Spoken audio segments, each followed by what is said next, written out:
Hello दोस्तों, नमस्कार।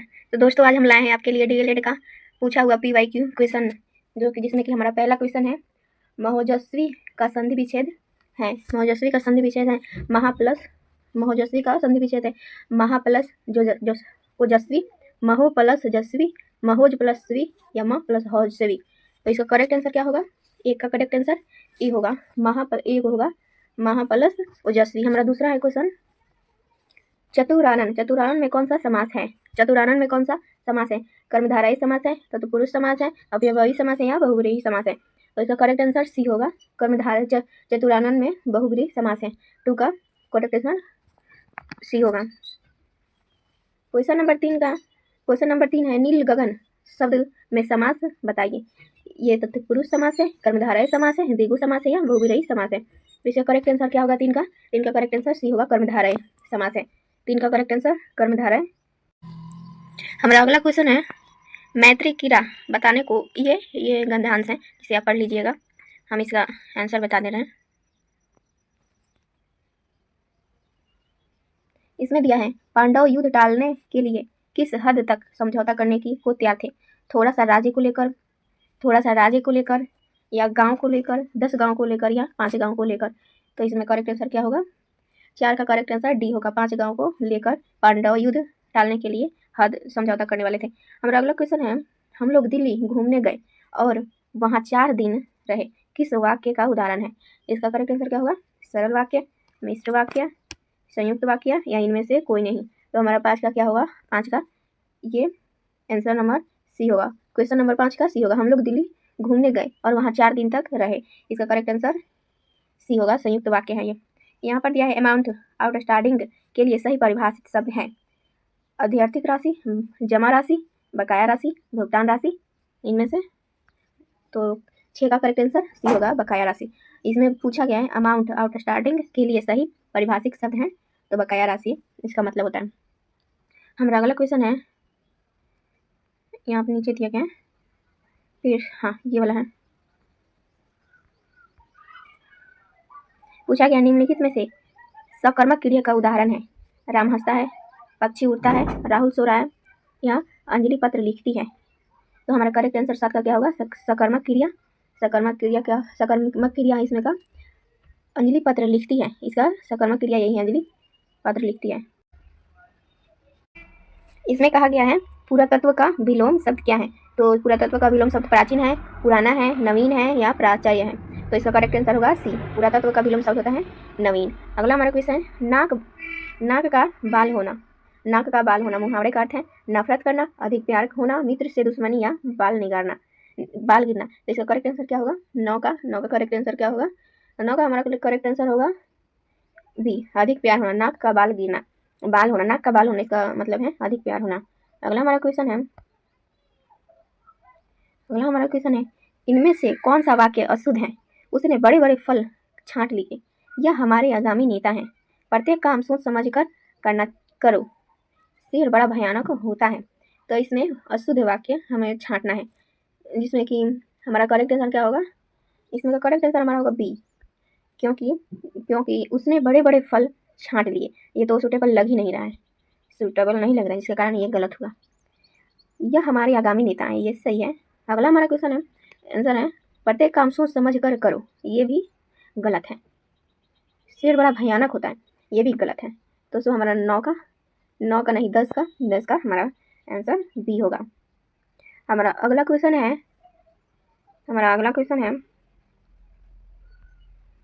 संज्ञा के कार्य करने वाला पद समूह को कहते हैं संज्ञा के कार्य करने वाला पद समूह को कहते हैं संज्ञा पदबंध, सर्वनाम पदबंध, विशेषण पदबंध या क्रिया पदबंध? तो इसका करेक्ट आंसर क्या होगा?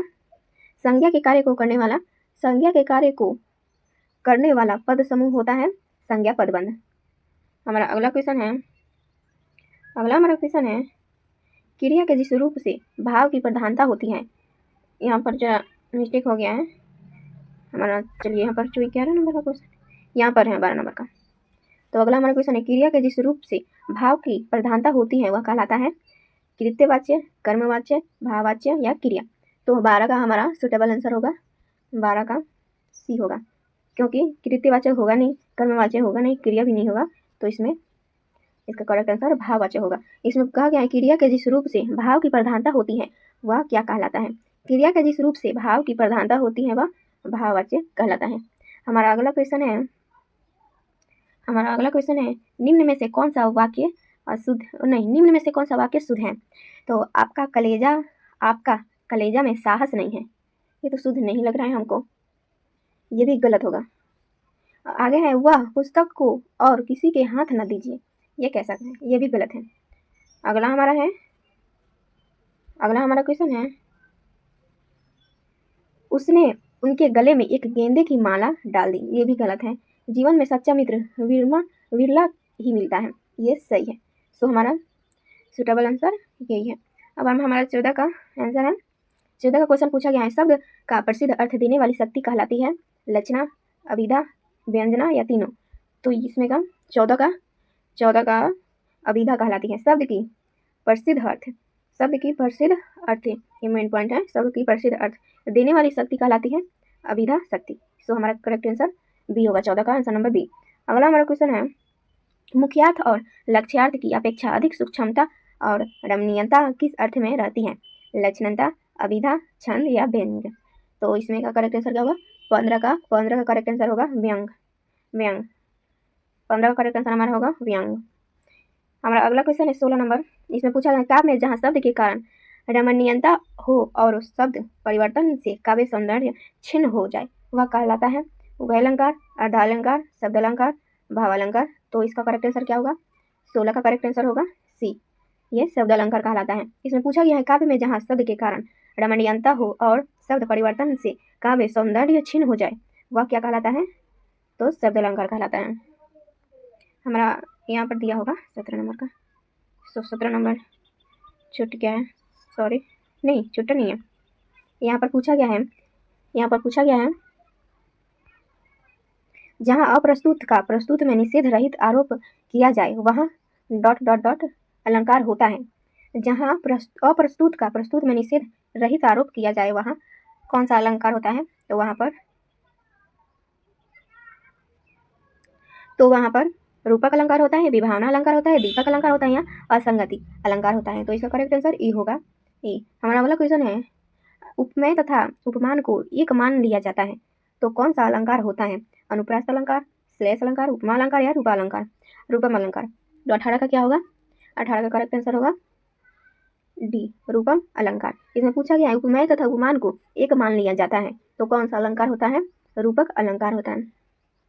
हमारा अगला क्वेश्चन है लिखे हजारों चांद तुम्हारे नयनों के आकाश में, इसमें कौन सा अलंकार है, श्लेष अलंकार, रूपक अलंकार, यमक अलंकार या उपमा अलंकार। तो 19 का करेक्ट आंसर होगा, 19 का करेक्ट आंसर क्या होगा, बी होगा, रूपक अलंकार होगा। इसलिए इसमें कहा गया है लिखे हजारों चांद तुम्हारे नयनों के आकाश में, इसमें कौन सा अलंकार है, तो रूपक अलंकार। हमारा अगला क्वेश्चन है खंजरीर नहीं लखी परत कुछ दिन सांझी बात बाल गण समहीन को करण मनोतप जात, इस पंक्ति में कौन सा अलंकार है, यमक अलंकार, उत्प्रेक्षा अलंकार, विरोधाभास अलंकार या श्लेष अलंकार। तो इसमें कौन सा अलंकार है, 20 का। इसमें कहा गया है खंजरीर नहीं लखी परत कुछ दिन सांची बात बाल द्रगन समहीन को करण मनोतप जात, इस पंक्ति में कौन सा अलंकार है, तो उत्प्रेक्षा अलंकार है, इसमें उत्प्रेक्षा अलंकार है। हमारा अगला क्वेश्चन है मैं अंधा भी देख रहा हूँ रोती हो तुम रोती हो, इस पंक्ति में कौन सा अलंकार है, तो इसमें एक दूसरे के प्रति विरोध किया गया है। मैं अंधा भी देख रहा हूँ, अंधा कोई नहीं देखता है, रोती हो तुम रोती हो, इसमें विरोधाभास अलंकार का उपयोग किया गया है। तो हमारा करेक्ट आंसर होगा विरोधाभास। 21 का आंसर नंबर डी होगा, 21 का आंसर नंबर डी। यहाँ पर कहा गया है छंद के कितने अंग होते हैं, 8, 7, 6, 5। छंद के कितने अंग होते हैं, तो इसमें 8 होते हैं, छंद के 8 होते हैं। तो हमारा करेक्ट आंसर होगा 8, छंद का 8 अंग होता है। हमारा अगला क्वेश्चन है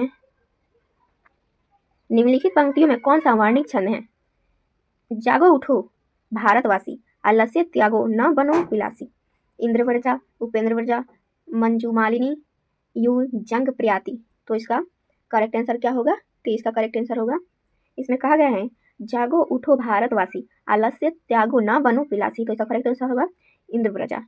30 का ए। अब यहाँ पर कहा गया है 24 का काव्य अलंकार स्तुतिवृत्ति किसकी रचना है?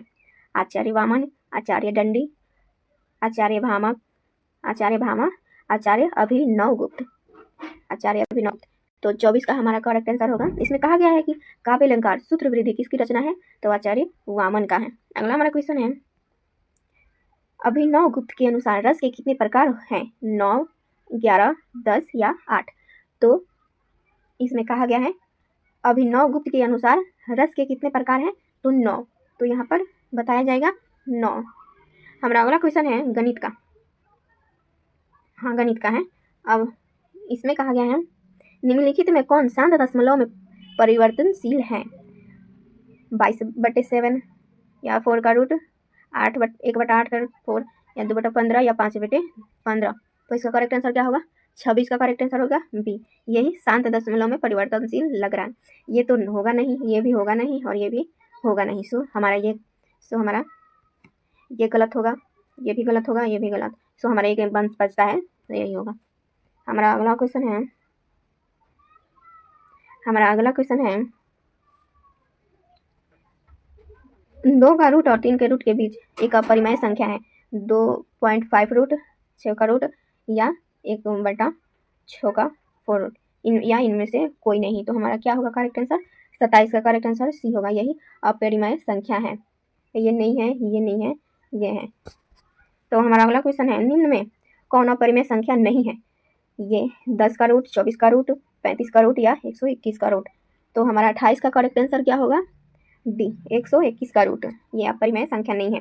यहाँ पर पूछा क्या है किसी दीर्घात बहुपद में शून्यकों की अधिकतम एवं न्यूनतम संख्या क्रमशः होगी 0 या 1, 2 या 1, 2 या 0 या 0 या 2।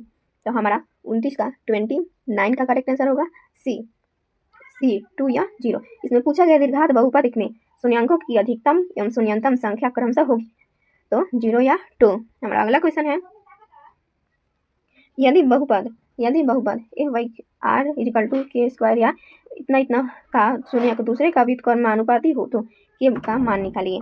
इसमें कहा गया है के का मान निकालिए। तो यदि हम लोग इसका के का मान निकालते हैं तो यहाँ पर आंसर नंबर सी आएगा, 2 निकलेगा। सो हमारा 30 का answer option number C correct answer होगा। हमारा अगला क्वेश्चन है बहुपद इतना का एक शून्य होगा 1, 2, -1। तो हमारा 31 का क्या होगा? 31 का करेक्ट आंसर होगा 1।